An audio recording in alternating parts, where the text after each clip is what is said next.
Hello, hello, hello. This is Jalen Parker here, joined by Jasani, and welcome to the Fantasy Squad podcast presented by the Just Good Network. This was a pretty interesting week in fantasy. Lots of guys getting hurt, busting extremely hard. There were some good players making some great plays. And so we're going to bring you all the analysis and content that you need. So without further ado, let's get into it. Um, I guess let's start off. We'll talk about some of the who were some of your predictions of starts and sits for this past week that you got correct. I unfortunately did not make it to the show before that. I was dealing with the illness, so this will be the first time I've heard of these names too. But yeah, we can go ahead and speak on them. Yeah. Let me pull it up real quick. One of the names that I think I said that what was it? I got you right quick. It's loading. Yeah, no worries.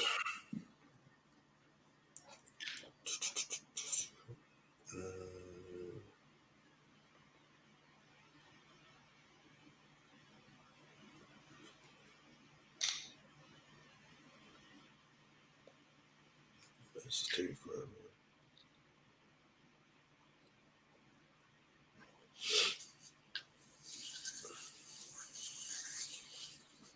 Well, we can just dive into the guys from this next week, in all honesty, and then we can get back to those guys in a little bit while it loads.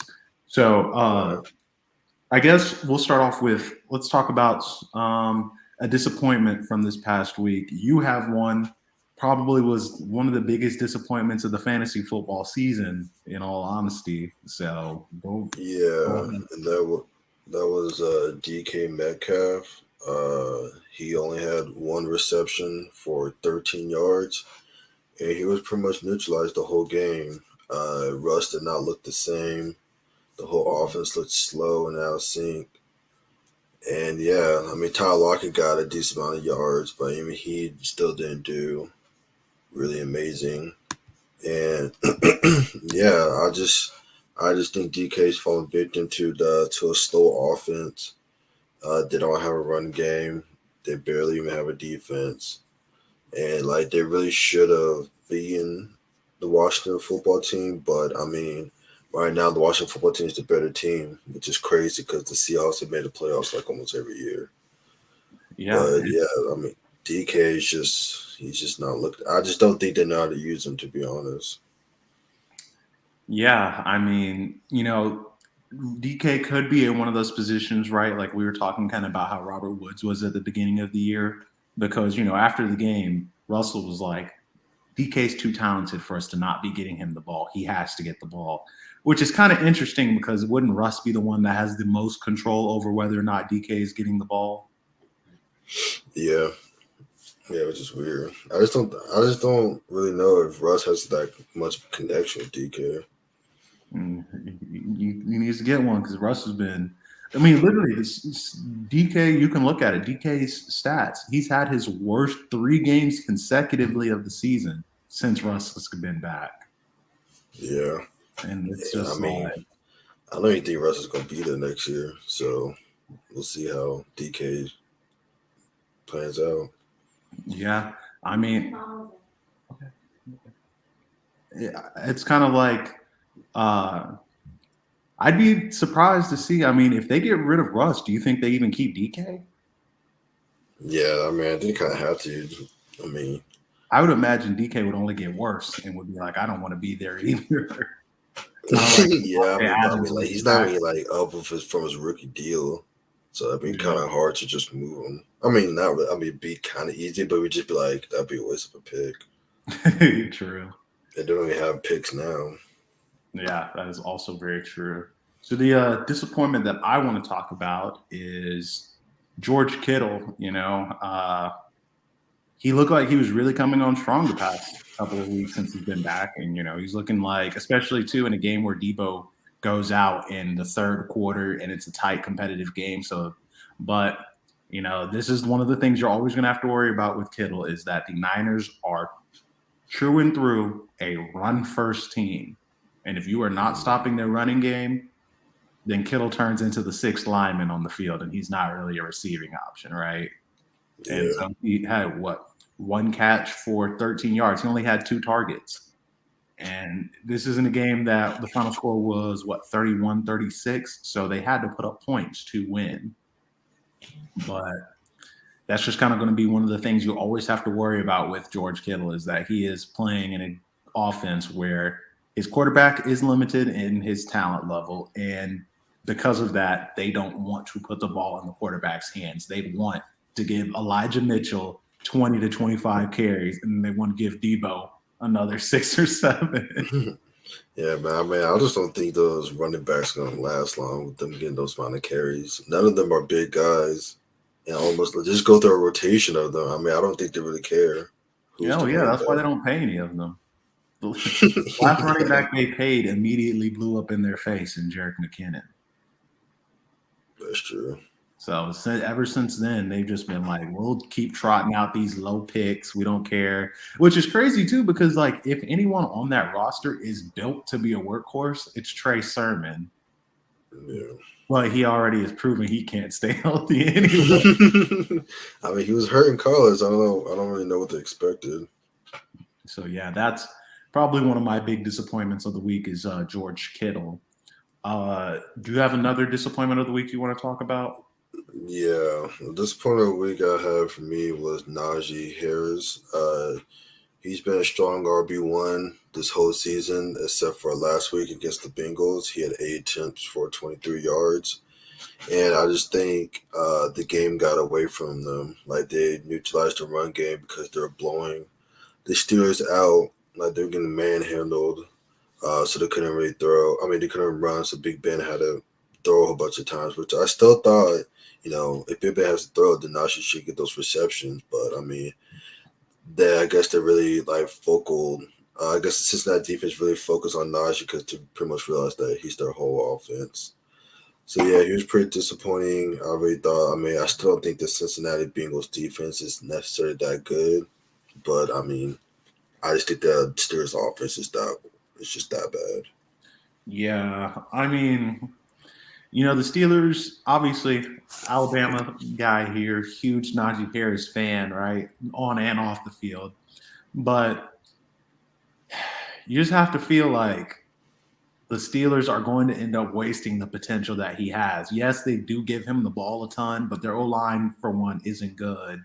And their quarterback's arm is a wet noodle, so teams don't have to even worry about playing any type of deep coverage, which sucks because outside of O-line and quarterback, that team has weapons, right? Mm-hmm. Freiermuth is – we're talking about if Freiermuth – if Kyle Pitts wasn't a generational tight end, Freiermuth would have easily have been the first tight end off the board probably, right? Yeah. And so, then Deontay Johnson. Chase Claypool is an extremely talented receiver. They had Juju. I don't know about Juju anymore. But yeah, he's not going to be on the team, man. Yeah. But, you have to be kind of worried that, the Steelers are already going to waste, the upside that Najee could have. But at least he's always going to get the touches, and that's the important thing. But, the Steelers lost the Bengals by what? 25? At least 25 to 30 points both times they played the Bengals this year. Yeah, they got worked. Yeah, which I don't understand how that division works, because you see the Ravens get destroyed by the Bengals, you see the Steelers get destroyed by the Bengals, and then you see the Bengals get destroyed by the Browns. Yeah, but then the Browns can't beat either the Steelers or the Ravens. That's why they're all right there. They keep taking wins and losses from each other. Yeah. But the other disappointment that I want to bring up is Nick Chubb, another AFC North running back. You could even probably put Kareem in the mix. I didn't really pay attention too much to that game because it was one as but neither one of them really did anything, which was surprising because I thought Kareem. With the fact of the matter is, right now Baker Mayfield is very obviously playing limited, and in all reality, Baker Mayfield is not a talented quarterback to begin with, right?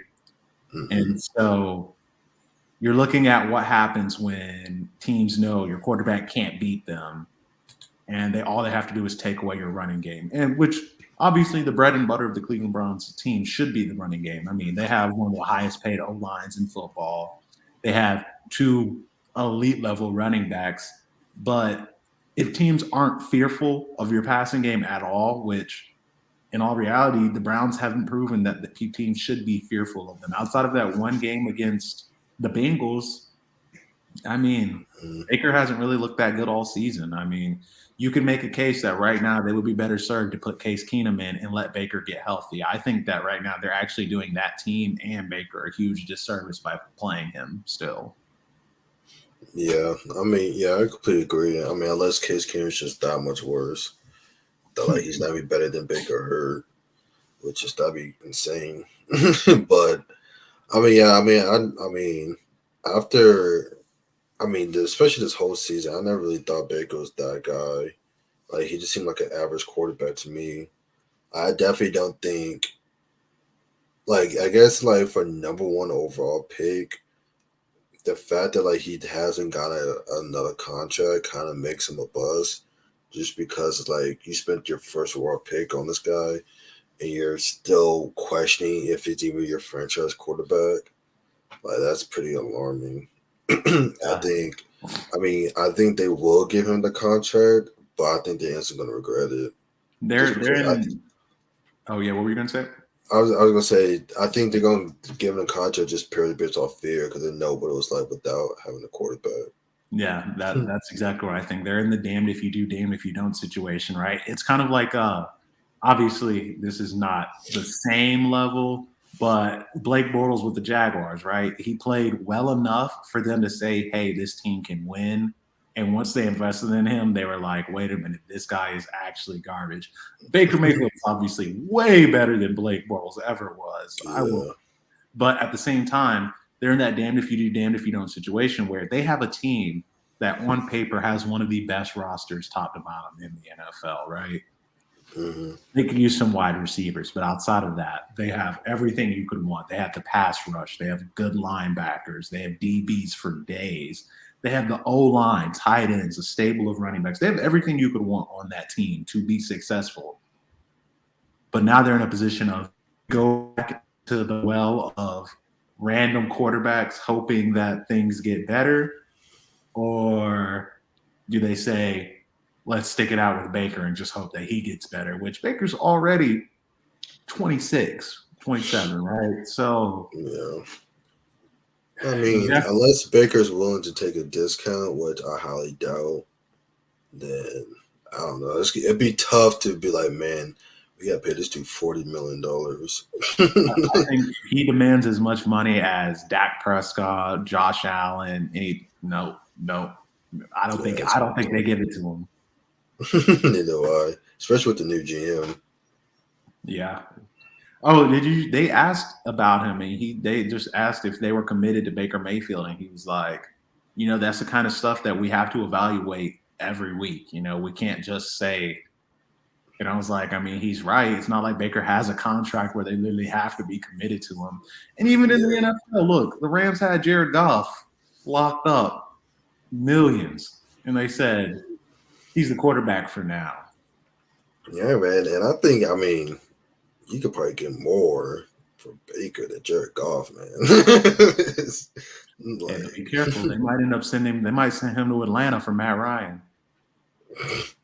If they want to give us a bunch of picks, I'm all for it. Same, I'd be cool with it.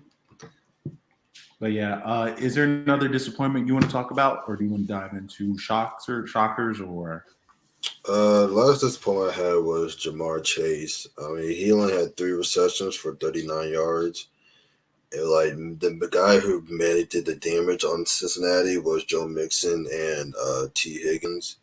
And I just think, I mean, Jamar Chase is a rookie, so he's going to have these up and down games. And eventually, I think he will establish himself as the clear wide receiver 1. But also, I don't think Joe Burrow is necessarily targeting, like not necessarily like hone in on him because he knows he has 2 other great weapons. And I just think Joe Burrow is just like, I'm just trying to win. If Yeah. Jamar Chase is cooking, now feed him the ball, but right now T. Higgins is going crazy, so I might as well keep feeding him the ball. And so I just think they have a lot of weapons to where you might get more games like this from Jamar. But I definitely think in the upcoming future, he's going to establish himself as the wide receiver one once he gets more comfortable. Yeah, I feel like kind of so far this season, which T was my shocker of the week, but I felt like he was due to have a big game at some point. He had always been seeing the targets and, seeing the looks, but it just had never really came in. And it's also a testament to, I mean, with what Jamar was doing to teams for the first 2.5 months of the season, they're going to make sure that they don't let Jamar Chase beat them now, right?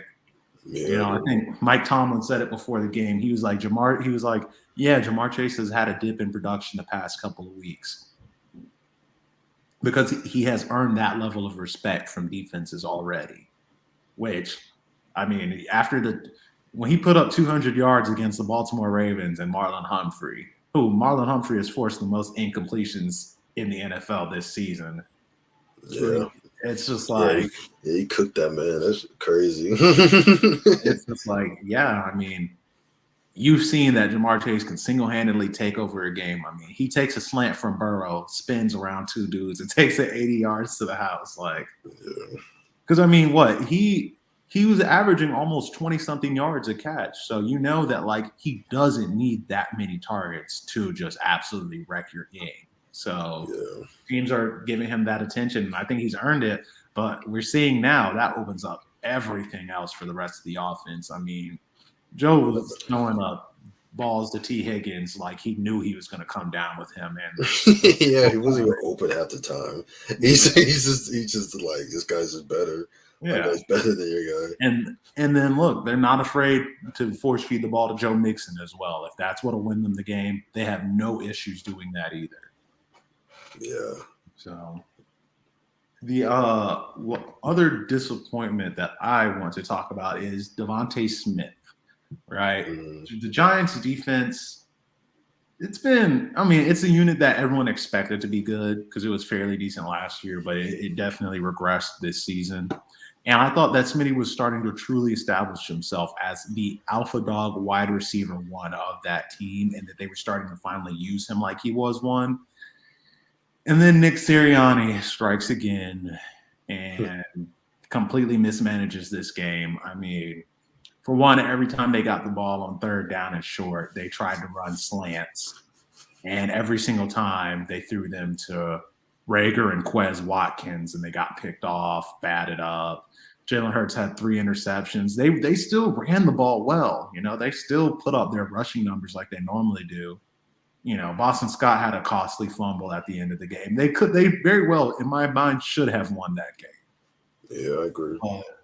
And then you get to the final drive, and Devante Smith demands the ball to the coach, and they don't even target him. They throw 2 balls to Jalen Rager, who, if you're the wide receiver that is drafted before Justin Jefferson, you are expected to come down with. You can't let a ball hit you in the face mask and hit your hands at the goal line. Yeah. And so he only had 4 targets anyway, I believe.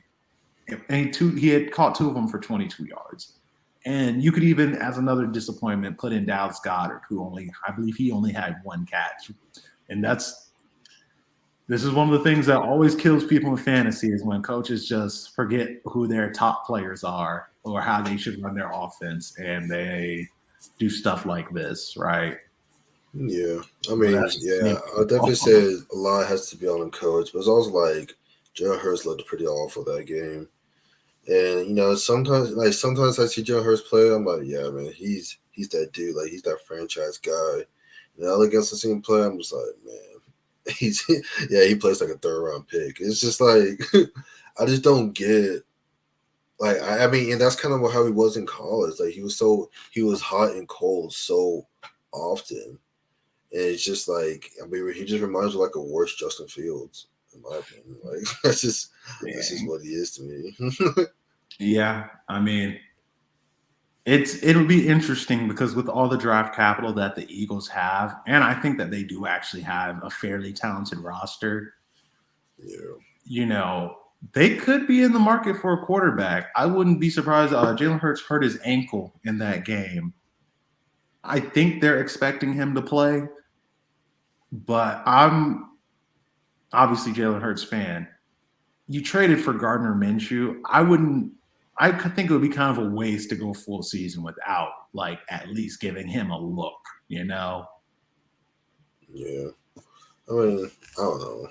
It's like, do you use that capital to like string because we lost, or use that capital trade for like Rodgers? Well, they definitely were in the market for Deshaun, but Deshaun said no. I mean, bro, that team with Deshaun is winning the NFC East. Yeah, for sure. Did he say no before like they had Smithy in them? Yeah, he said no going into the season, I'm pretty sure. The only team that he has said you can trade me to is the Miami Dolphins. I didn't understand why. Miami. They probably have a lot of massage parlors in that area. If he's going purely based on location. Yeah. But I mean, that team doesn't really have much either. But hey. Okay, so now that we've covered our disappointments, I'll get us started with the shockers, and that leads me to my first shocker, which is T. Higgins, right? Let me pull this stats up. Yeah, so last week he had 8 targets, which that's like about how many he sees every week, and he had 6 catches, which is a fair. Like he had a normal stat line of his targets and catches, but this time he had a season high 114 yards, and he scored a touchdown to go with it, right? And when you looked out there, you were like, "Yo, this guy looks like how Mike Williams was looking at the beginning of the season." Yeah, man. The T is like deceptively fast. For some, like I seem like he'd be booking it. I swear he wasn't that fast. Yeah, these dudes definitely. I'm no joke. They definitely get more athletic once they get to the league somehow. I don't know. Yeah, for sure. I mean, maybe it's like I don't know what they're feeding him or what that training is, but I mean now he's already like 6'4" or something like that, 6'4", 6'5", and now. I mean, he's like Joe Burrow's just throwing lobs to the man. He's always coming down with them. Yeah. And so, I mean, it's one of those stat lines where he shouldn't have been a shocker, but like going into this game, you know, I think it's fair to say that the Steelers defense isn't what anybody was expecting it to be at the beginning of the year. No. Which is crazy because all the stats I've seen has said that this year offenses as a whole have regressed from the past 2 years, just about. Like offenses have been worse on average than they were the past 2 years. And somehow there hasn't really been a dominant. Every year there seems to be 1 to 2 dominant defenses. But this year, it just hasn't really happened. You know, everyone had high hopes for Washington. Terrible. The Bucs defense, I mean, people put up points on the Bucs defense. Yeah, they're in the midst. I mean, they're starting to come together, but I mean, they're just getting ravaged by injuries. So. Yeah. And then the Steelers, I mean, everyone thought that they were a surefire lock to be the top defense on the year. Hell, I'll even mention the Rams. I thought the Rams defense was going to be destroying people this year. Once I heard they got Von Miller, I was like, oh, even better. But they look overmatched most games, in all honesty. Von Miller's been looking awful. The only defense that had been performing this season so far was the Buffalo Bills. And I think that has way more to do with the competition they were facing than the actual level of talent on that defense. And now Davis is out for the season. But yeah. So I don't know how they're gonna. I don't know. I'm not really believing the Buffalo Bills. It depends on if you think Josh Allen's that guy. As long as they have Josh Allen's and Diggs, anything is possible. But it's like they have no run game. The O-line is not that good. They lost their best corner. Their linebacker today, Tremaine Edmonds, he gets hurt a decent amount. And it's just like I feel like he's all on Josh Allen. Yeah, I mean, in all honesty, it was last year. And did they really do anything to make the roster substantially better? No, they did their draft Emmanuel picks and Sanders. they paid the guys that they have. They're not looking to make any splashy moves. They're literally a blue collar team. They have the guys that work and they keep them, and that's all they really care about, right? They don't want to. Yeah. That Diggs move is the splashiest thing they'll ever do, probably. And so, it's gonna be. That's probably gonna be the game of the week. In all honesty, is the Bills versus the Patriots. I think that game is gonna have a lot of eyes on it because the Patriots win this game. I mean, I think the Patriots are legit, but if they win this game, then the whole NFL's on notice that, like, hey, they're back. I think the Patriots are going to win just because I know Bill, he's going to take away Diggs. At that point, it's like, who else do they have? Unless Emmanuel Sanders and Cole Beasley goes crazy, which is like they've been hitting the midseason wall, which is like we all saw that coming as Emmanuel. Yeah, they're old men, bro. Like, this is what happened. Yeah, so it's like they don't have a run game, and it's like the Patriots have great corners. So Yeah. And this is the exact same issues that they had last year. They have zero run game. Teams do. Because, like, there's been that shift in the NFL this year where teams are like, hey, we're going to take – and I think this is where that thing I was talking about where offenses have been less efficient. Teams are saying no more big plays. Every team will say, hey, you can run it down our throats, but we are not going to let you hit a 45 or 50-yard bomb over the top of our heads. And teams still don't want to run the ball. I think that was what made Derek was going crazy at the beginning of the year because, I mean, even with the Titans, it was like, yeah, to stop Derrick Henry, but we're not going to let you throw the ball over our heads. And it's like, bro, the Titans aren't trying to do that. Man. Everybody's running that basic cover 2, man. Yeah. And it's just like look, that's how the Colts were able to go on that long winning streak, right? It's like, hey, we're not afraid to give the ball to our running back 25 times a game. Yeah, man. I mean, it's like everybody saw what the Bucs did to the Chiefs. They're like, yeah, we got to do that. We got to do that to every high-power offense. Yeah. And it's just and that's becoming the basic thing. Like, if a team is willing to commit to their running back will usually do well. That's just how it's been this season. If you give your running back the touches, they'll reward you. Yeah, but teams are always like, I didn't pay my quarterback all this money just to turn my hand off the ball. Offensive coordinators are like, I'm trying to get a head coaching job, and that's not how I get a job, is by running the ball. It's just like that's what the Dallas Cowboys are doing. But like they're definitely like, I saw a stat where it's like they're almost undefeated when they run the ball more than they pass. But then they almost lost every game when they pass more than they run. But they still do it. Yeah. It just doesn't make sense. Teams love outsmarting themselves. Yeah. Do you have a shocker you want to talk about? Yeah.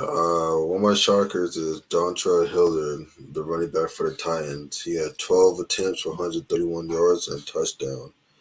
And this was against the Patriots defense. So, I mean, I didn't really expect much from him.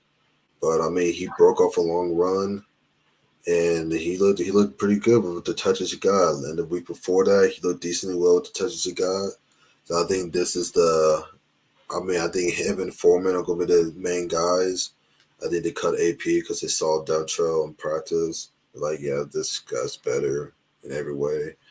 And I think Dontrell's going to take the RB1 for that role. I think Foreman did well too, but I mean, I just don't think he's going to be that guy. I think they're going to lean more to Dontrell. So yeah, I mean, I definitely think he's a great waiver wire pickup if y'all haven't picked him up yet.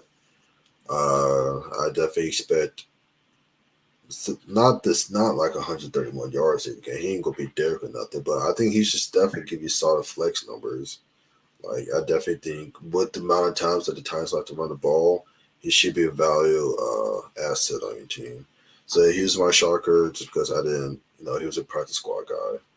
So yeah, I fully agree with what you said. Right, the Titans said these two dudes are way better than AP right now, which I was kind of disappointed, but at the same time, I'm not, because if AP was our best option, we would have absolutely zero run game because he was running and stand out there.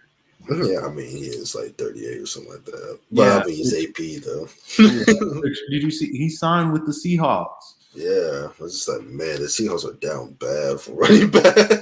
I mean, you knew when you paid Chris Carson, you're going to need backup running backs. Let's be Yeah, I real. mean, that dude was what Alex Collins. That dude looked like he was running in sand. Yeah. Okay. So then the next shocker, and this is a little bit of a weird shocker, right? But it's not. The one I want to talk about is Debo, right? And it's not because obviously Debo has been one of the top fantasy football wide receivers this year. So it's not like, oh, he did well. So that's a shock. The shocker here is how he did it. I Yeah, mean, this guy had one catch for 12 yards, but he gave you what, 20, what was it, 20 points, I believe?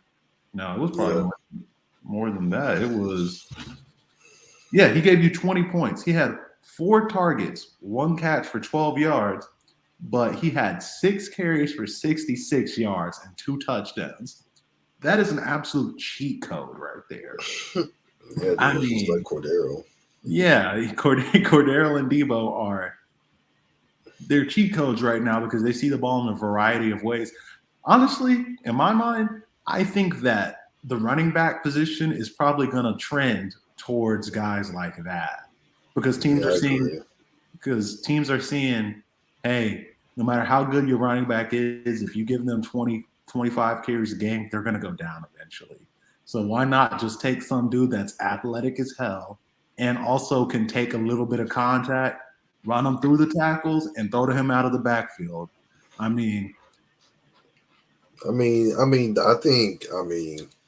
NFL's just copying what college is doing. Really, I don't really know what took them so long. I mean, that's pretty much what all college does. Like, oh, we got a super athletic wide receiver. Let's just give him the ball. And yeah, it's just like, I mean, it makes perfect sense until that wide receiver gets popped, and then he's like, "Wait, I'm not a running back." yeah. Until I mean, Debo, it's just like I don't think any athletic wide receiver can do what Debo's doing, just because you have to be able to read the hole. You have to be comfortable with getting the handoff and stuff like that. And I yeah, definitely don't think like you can give him the ball like 18 times or whatever, stuff like that. Because then the same thing's gonna happen. He's just gonna get hurt. But yeah, I definitely do think the running back position is going to get phased out like the longer the years go, unless you get a guy like Derek, you know, that's just like a generational freak. Then yeah, because I don't think teams are going to pay running backs. Like every running back that's gotten paid has been disappointed. yeah, Zeke has been disappointed. Saquon's been disappointed. Alvin's been disappointed. All but that's lived up has been Derek. So and I think that trend is going to trickle down. I firmly believe that like you're going to see more people thinking long term, thinking if I really want to play football at a pro level and make the most amount of money I can possibly make, I can't do that playing running back. yeah, yeah, I definitely agree. There's always gonna be running backs just because dudes like having the ball in their hand, and Yeah, that's like, I don't think. I mean, running backs is not as the dependent position as wide receiver, so I think dudes are like, well, this is my best chance to always have the ball in my hand when I'm not a quarterback, yeah, that and is it's cool. just like, and usually running backs like they start when they're younger and stuff like that. Yeah, and when you're So I younger, mean, I you're definitely think there's always gonna be running backs, but I think there's still gonna be like, you know how there's like CMCs. I think that's what's going to be like majority of running backs, like yeah. always pass catchers. Yeah, I think eventually it'll become a crime to run your running back 25 times a game. It's going to be like give him 11 to 12 carries and then throw to him 6 or 7 times, and that'll be like the standard for running backs.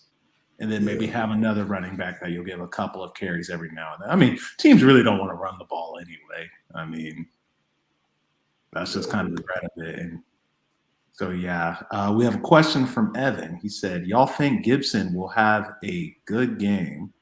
I mean, who Washington football team is playing? The player Raiders, I think. I think. Who's on this team? Oh, whoops. Wait, where's? I'm almost positive playing the Raiders. Yeah, they are playing the Raiders. Raiders have a terrible rush defense, so Yeah. if they give him 25 carries like they keep doing, sure. Will he last that long? Yeah, I mean, yeah, it's just more the problem is that he gets nicked up every game. Like, he also got nicked against the Seahawks. Like, he got tackled weird, but I mean, he came back in. So, I mean, it just depends on if he can survive that long. But, yeah, I mean, I definitely think Gibson should have a decent game. Right now, right now, he's still dealing with that shin injury. But, I mean, I don't think it's slowed him down. Like, I mean, I think it really just depends on the game flow. Like, the Raiders are kind of like blowing them out, which, I mean, it's not like they have a good defense or whatever. Then I could see it. I mean, they somehow neutralized the Cowboys' run game with Pollard and Zeke. So, I mean, it's just weird. I mean, last week he had 29 carries for 111 yards. I don't think he's going to get 29 carries again. But, I mean, the Raiders have a pretty porous run defense. I definitely do think it's possible. So, yeah, I mean, I would put him in my lineup if he had the option to. I would say the Seahawks have a porous run defense as well. And because their offense is so bad, you are in a position where you could give your running back 29 attempts. Like you said, the worry is the Raiders have an explosive offense, right? Yeah. Now, it'll be a new look because there'll be no Darren Waller. Or more than likely, there'll probably be no Darren Waller, right? Yeah, I don't think he's playing. So you're looking at a different offense, but like the Raiders have the ability to put up points. And like you said, Washington football team defense isn't good. Gibson brings no value in the passing game. So if they are getting blown out, then he is going to absolutely bust on your team unless he gets like some goal line carries, which he is liable for getting goal line work. He's also is there any updates on McKissick's status? I know he got carted off, but I heard that he was okay. Yeah, I think he came. No, yeah, he got hurt like almost at the end of the game. Let me see. But yeah, that's always kind of going to be your worry with Gibson, right? But yeah, I mean, I don't think. I mean, it said McKissick didn't practice because of concussion. So if there's no McKissick, he should. I mean, he should be seeing the passes then. Then he should eat in theory. In theory, but it might be 10 touches and he's holding his shin. But yeah, and so then the next shocker I also want to talk about, which this is also like weird ones, but I want to talk about Nick Falk and Daniel Carlson. I don't know if this has ever happened before, but this is the first time I feel like I've ever seen there be two 20-point kickers in the same week. Yeah, that's crazy. And that's something I definitely didn't see that coming either. That's something that just immediately can like win you a week by itself. Because I'm someone who, I expect my kicker to get 6 to like 9 points, and I'm okay with that. If my kicker gets 10, man. If my kicker gets 10, I'm happy. If my kicker gets 15, I'm going crazy. So when I checked and I had Daniel Carlson in one of my leagues and I saw he had 21, I said I won. I won this week. I ended up not winning that week. I was like, man, my team. I was like, it's already over. And so, yeah, those are it's kind of weird ones, but like, I mean, Nick Folk has been the best kicker in fantasy this season. I think Daniel Carlson's probably right behind him as the second best kicker. I know he was the best early on in the season, but those are my two shockers. Is that like two 20-point kickers in the same week? You would have had better luck starting one of them at flex over DK Metcalf. Imagine losing because someone started 2 kickers. Can you even do that? I don't even know if you could put a kicker in flex. I doubt it. Someone's gonna try that this week now from the pod. From hearing us say this, and they're gonna get smoked out. Get smoked out. One field goal and that's it. Yeah. Shocker. Another shocker I had was Gronk. He came back from his rib injury, and he looks pretty good. You know, Brady really trusts Gronk and really likes him. And last week he had 7 receptions for 123 yards. You know, he looked like vintage Gronk back in Patriots. He was absolutely cooking the Colts. They couldn't handle him. And, you know, I definitely think, you know, Gronk is a tight end 1, you know, when healthy. Brady is definitely Brady's security blanket, and I definitely think Brady has a short leash for his receivers. Like if they run a wrong route, if they drop a pass, he won't go back to them. He will always just keep going back to Gronk. So that alone is just like Gronk. Like that alone, just being Brady's security blanket has value. So I definitely think he's a tight end one. I definitely think he's going to do well this week again against Atlanta. Now, I mean, Atlanta could just get blown out. Anybody can go off against them. So, I mean, who knows? But, I mean, the last time he played against Atlanta, he had 2 touchdowns. So, I definitely think that he should have a similar game. And so, yeah, it was just a shock to me just because, I mean, I haven't seen Gronk play in a while. I thought he was just going to be a complimentary piece and he was old. But, I mean, he's looking better and better each time. He's somehow rewinding the clock. Don't know how that's possible. Yeah, it's kind of like, it's what you said, right? Because I think Godwin fumbled, right? Yeah. And Mike Evans, He while like he was dropped it. wide open, had a ball just go past him, and he didn't Yeah, do anything. yeah. He never saw the ball again. Yeah. Look, Tom Brady, I think what makes Tom Brady the GOAT is he literally always takes the play that is there. And that's why I think Mac Jones has been so successful in New England, right? Is that Brady's like, my receiver's choking, Leonard, Gronk, Bray, Leonard, Gronk, Bray, Leonard. Like, he's not afraid to just sprinkle the ball underneath to get downfield, right? And that's Brady, man. Yeah, That's Brady, right? Mac Like, Jones. and then the moment you creep up, he's gonna hit you over the top to Mike Evans. But, I mean, yeah, Gronk. I feel like him and Tom Brady have like they're just on the same wavelength, and they somehow have been from the day Gronk got in the NFL, right? I mean, they're both crazy, man. they were both meant to play football. That's Yeah. what they are, and it's just Gronk was. I guess we could even mention Leonard was probably the big shock of the week for everybody, but I mean.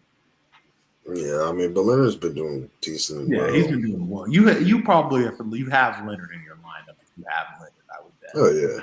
If you're not starting Leonard, well, I mean, I didn't start Leonard last week, but that's because I was forced to not to start Leonard. That's a different topic. That's a whole different discussion. But yeah, do you have any other shockers? I don't think I have any other shockers that I want to discuss. I mean, I guess the last shocker would be Jalen Waddle.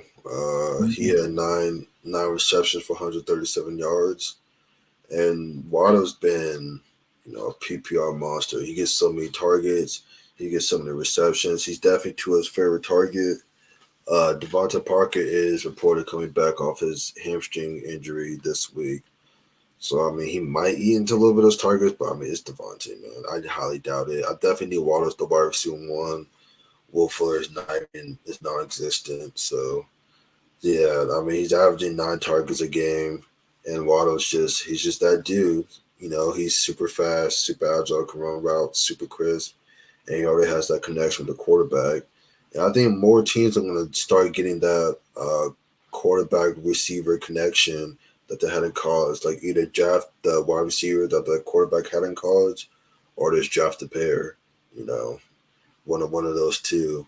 So I mean, because like you're seeing it with Tua and Waddle and Joe Burrow and Jamar, like just having that connection is just like leading to the NFL is like it's godsend. It's crazy. Even to a lesser degree, Smitty and Jalen Hurts. Yeah. I mean, it's less degree, but like they still play together, still have wavelengths, still know where the ball and stuff like that. And I definitely think like also the longer they're playing college, the better connection would be in the pros. But I mean, if I was a GM, that's what I would definitely do. Like, why not? Why have him try to build a rapport with a random wide receiver? We can just get his college teammate if he's good, obviously. Yeah, I mean, Jaguars are going to get Justin Ross to do the exact same thing. I don't think Justin Ross is going to get in the pros. I'll be honest. It's DJ holding him back. No, it's the injuries that are holding him back.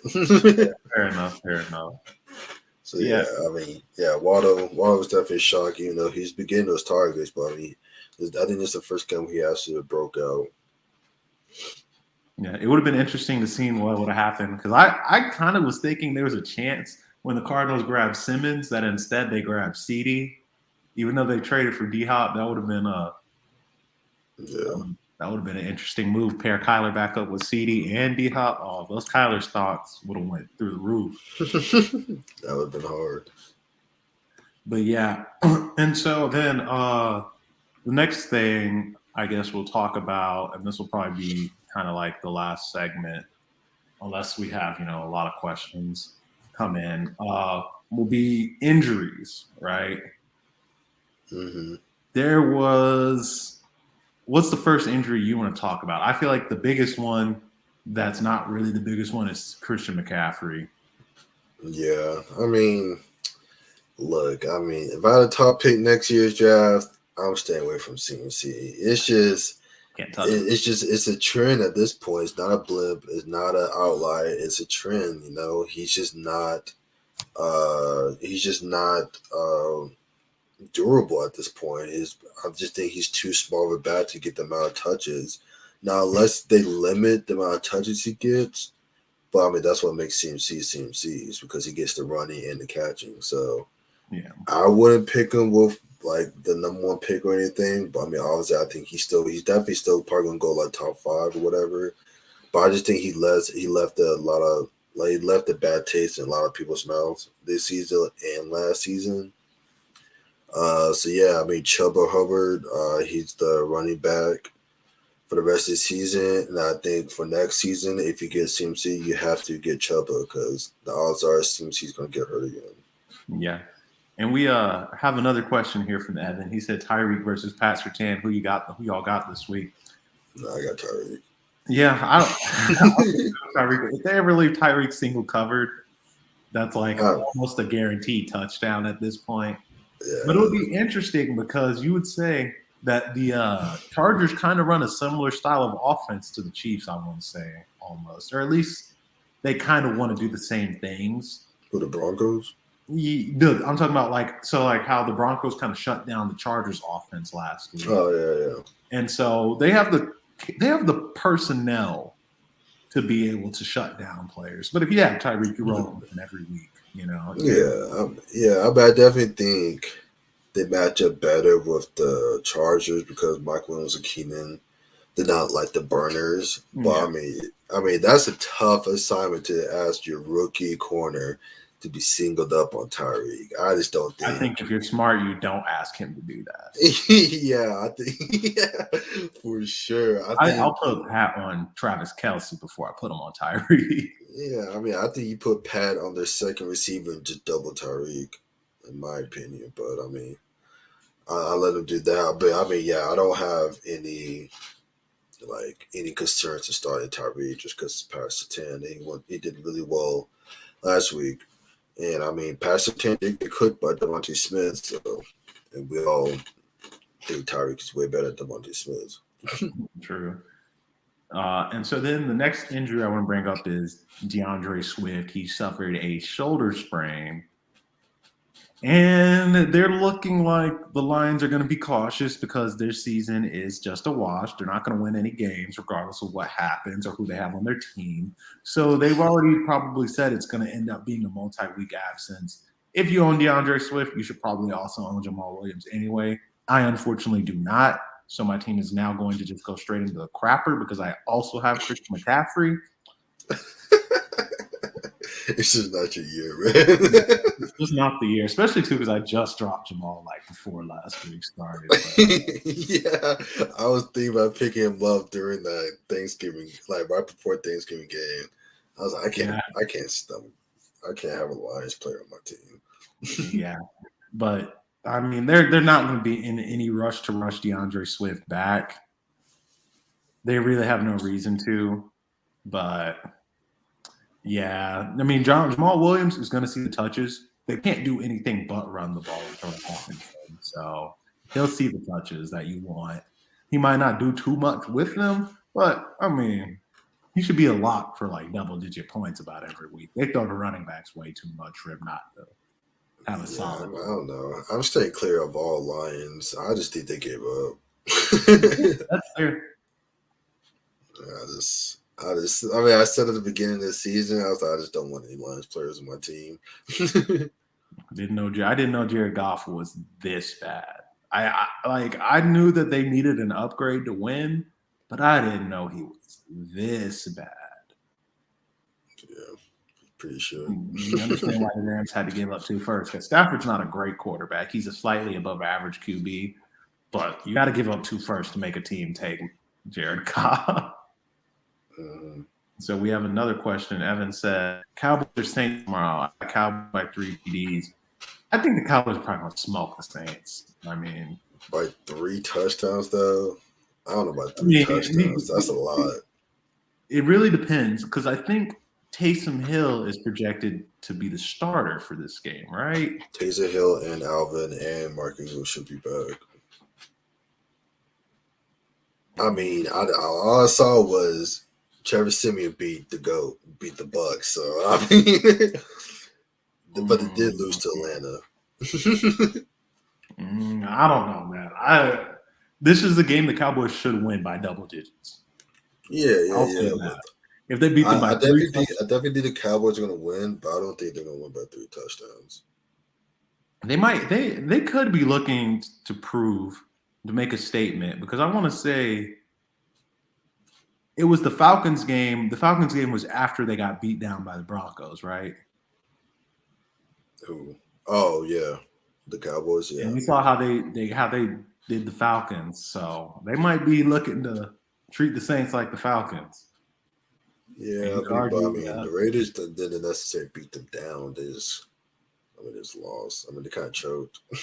Yeah, true. I mean, I definitely think, if the Saints' main goal is to be running the ball, then I think it's going to be hard for them to beat them, just because they have Micah, who's stupid fast, and it's like,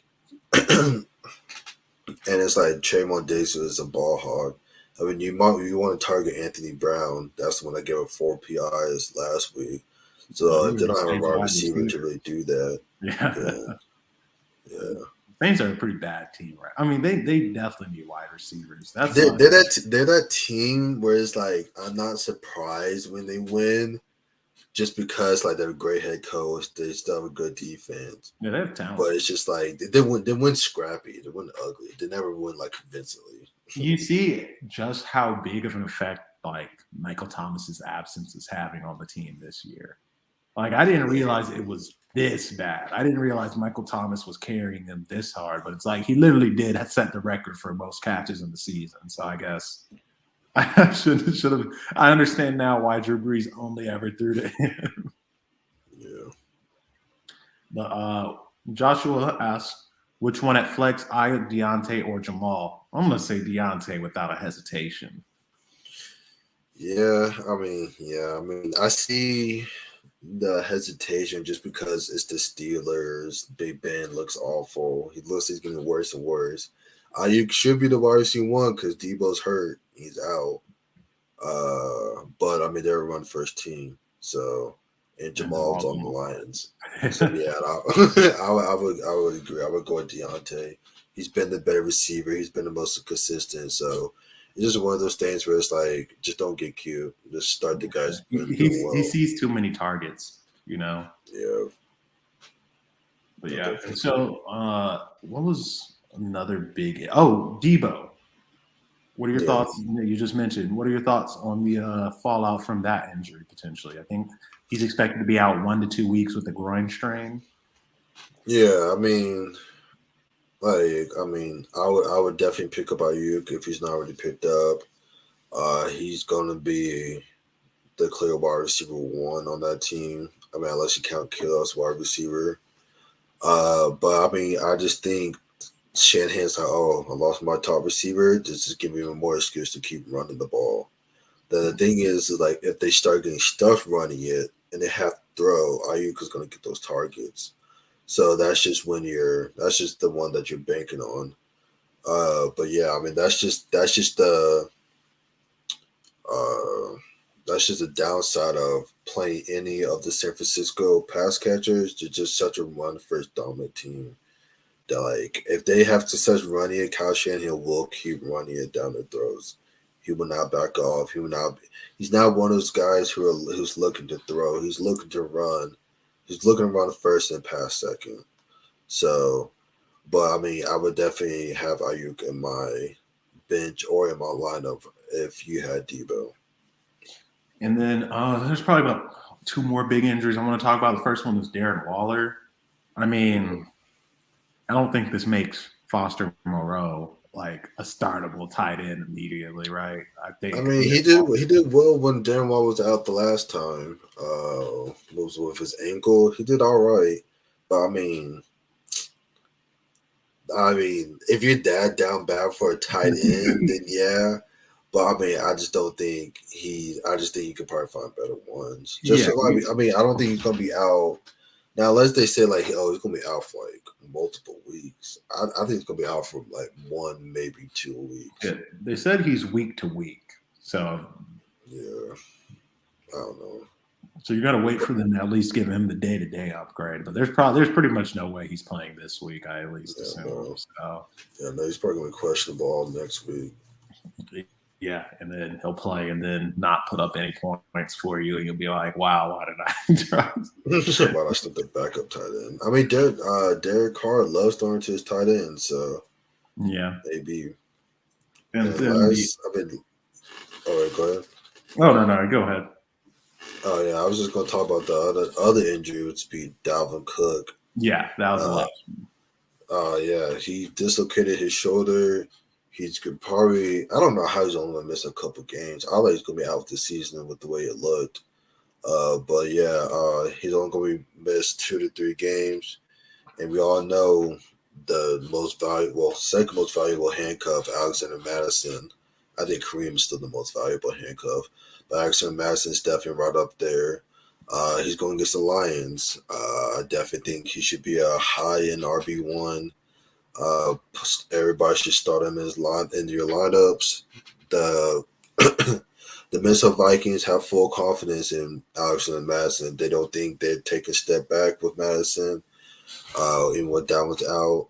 So yeah, I mean, Alexander Madison still going to get as many touches as Dalvin. It might be even more because I don't think they necessarily like care about Madison like to do with Dalvin. They don't care about preserving his body. Yeah, and it's the Lions, man. Like they're gonna. They're just trying to Dalvin get out of there, go home. Yeah, I'm expecting over 20 carries, over 110 yards, and a touchdown. So I saw a 25-point week. Yeah, I mean, every time Dalvin goes down, Alexander Madison delivers pretty much. I mean, thankfully, you're at least really glad, too, that when you have both of them, you don't have to worry about one of them eating into the other. It's like whoever's playing is the workhorse, right? So, yeah. And that's always nice. But, yeah, if you ever own Dalvin Cook, you got to have Alexander Madison because Dalvin Cook always goes down at some point. Yeah, dude, I saw like the stats, you know how like it shows you like the percentage of like pickup. And I saw like Madison had like a plus 42%. I was like, who was just letting Madison sit in the waivers for all He's that more time? valuable than most bench players that you'll never. Oh yeah, 100%. 100%. I mean, it's like, it depends if Chubb can turn to that guy, then he's gonna be one of the most valuable handcuffs too. So, I mean, I think if you're the Panthers, you should invest in getting a pretty good backup running back. Because obviously, if your offense doesn't have Christian McCaffrey, it completely falls apart. Well, the Panthers have to invest in O-line and quarterback. Their O-line is pathetic. Yeah. But yeah, so that was everything. So we don't have any. Do you want to do like the starts? Oh, that's right. I completely forgot about that. Yeah. Who are your starts and sits for the upcoming week? Well, we talked about 2, so I don't want to do 1. My start of the week this week is going to be Devante Smith. I definitely think he threw a little fit at the end of the game, and I definitely think especially with the way the game ended, I think the coach is like, all right, yeah, I guess he is right. Like we should have gotten the ball a little bit. So I think Devante Smith is going to have a big bounce back week. I think he might even talk to Jalen Hurts about it. And they're playing against the Jets. The Jets are absolutely awful. So, I mean, the 17th against the pass, which is not super bad, but I mean, I definitely think Devonta Smith should be able to cook whoever he's going against on the Jets. So I'm expecting a big game from Devonta Smith and a bounce back game from the Eagles and Jalen Hurts. Yeah, and going off a team in a similar position, this is low hanging fruit, but I'm going to go with almost any Rams player going against the Jags. But I guess my primary one will be Matthew Stafford. Yeah, The he's good Rams, for I them. mean, they didn't win once in the month of November, right? They got all these new toys, and Matthew Stafford. For over the past month, Matthew Stafford has played like Jared Goff when he was in Los Angeles. Yeah, man. And Man, if they so, lose to the Jags, man, that's gonna. The Jags say, "Hey, we beat the Bills and the Rams. I don't know what else you want from us." yeah. But I mean, this should be a tune-up game, and we just saw the Jags get kind of clapped by the Falcons, and then the Falcons almost choked it away. That's just Falcon football right there. But this should just be a tune-up game. Get Odell a couple of plays to make him happy. Give Kupp his 15 targets that he gets, and let Stafford boost his MVP resume, even though he's not going to win it anymore. This should just be an easy game for them, But Odell might not even play though. oh, really? Yeah, he's dealing with. I think he hurt his ankle in the last game. Let me see. He makes one play and hurts his ankle. Oh, he hurt his hip. Oh, On the 54-yard touchdown. Oh yeah, he was limited in practice. So I think he's still gonna play. But I picked up Van Jefferson just in case. you can be limited and put up numbers against the Jags, right? Yeah. I think Von Miller and they're gonna. I feel bad for Trevor. he might. He might. I don't know. But that's the bonus of the games. I might just put the backup in. Like if it starts getting a little too bad. Yeah. And then, do you have a sit you want to talk about, Oh or any yeah. sits you want to talk about? Yeah. My main sit will have to be Mike Williams. He's just been on that downfall for a few weeks now. I just don't think he's trustable at this point. Mike Williams had one like the hottest season. Had one of the hottest starts to the season that we've seen from a wide receiver, especially when he drafted him. I'm sure fans managers were really happy about that. But now he's taken a huge dip in production, in targets and yards and touchdowns. So yeah, I just don't. Unless something changes, I think Mike Williams will have to be on your bench. Yeah, I think the sit that I'm gonna go with will be Damien Harris. I know he's been relatively like when he plays, he gets carries to be a viable fantasy option. He had a really good. I'm pretty sure he had a really nice touchdown run against the Titans this past week. He's always good to put his head in the dirt and just bulldoze through people, right? But Mm-hmm. I saw a crazy stat. The Bills, through this point in the season, have only allowed 8 rushing touchdowns. Derek has 3 of them, and Jonathan Taylor has 4 of them. So that means in the other 10 games, they've allowed 1 rushing touchdown. And they have a high-powered offense. The odds are this is going to be one of those games where Brandon Bolden catches a couple of screen passes. And the Patriots are really probably going to have to put up points unless their defense comes out there playing lights out, which it could. Yeah. They definitely have the tools to be able to limit the Buffalo offense, but they're not going to be able to play conservative and just hand the ball off to Damien Harris and Ramondre to win the game. Is New England at home or Bills? Let's see. It's at New England.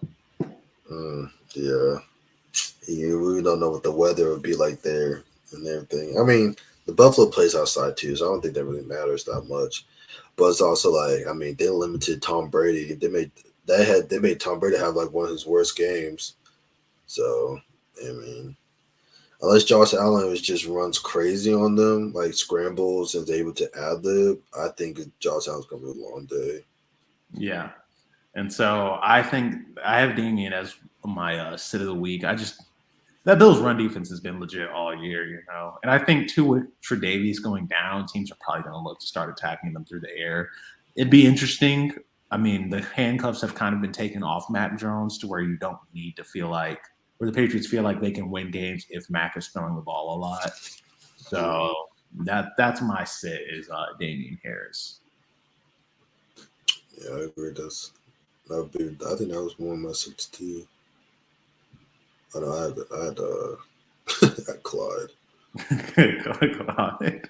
Yeah, man, I'm not trusting Clyde at all, just until he gets his feedback.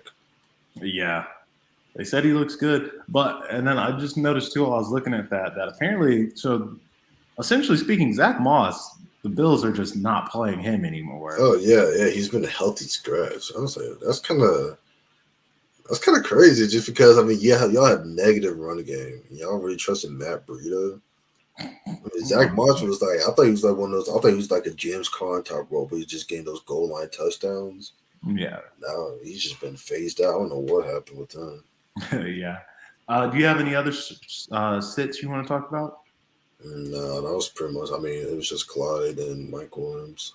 Yeah, those are the only ones I could think of as well. But yeah, so I think that's everything, right? Yeah. All right. Well, thank you for the fans joining, asking questions. Please like, subscribe, follow us on all our social medias, Just Good Network, Fantasy Squad Podcast. You can find us on Facebook, YouTube, Twitter, Instagram. And thanks for tuning in. We hope, we gave y'all some advice that can help y'all win fantasy leagues. I'll be completely honest, you probably don't want to listen to me too much. I'm getting worked in our fantasy league, but Shawnee here has one of the best teams I've ever seen. So yes, we're experts.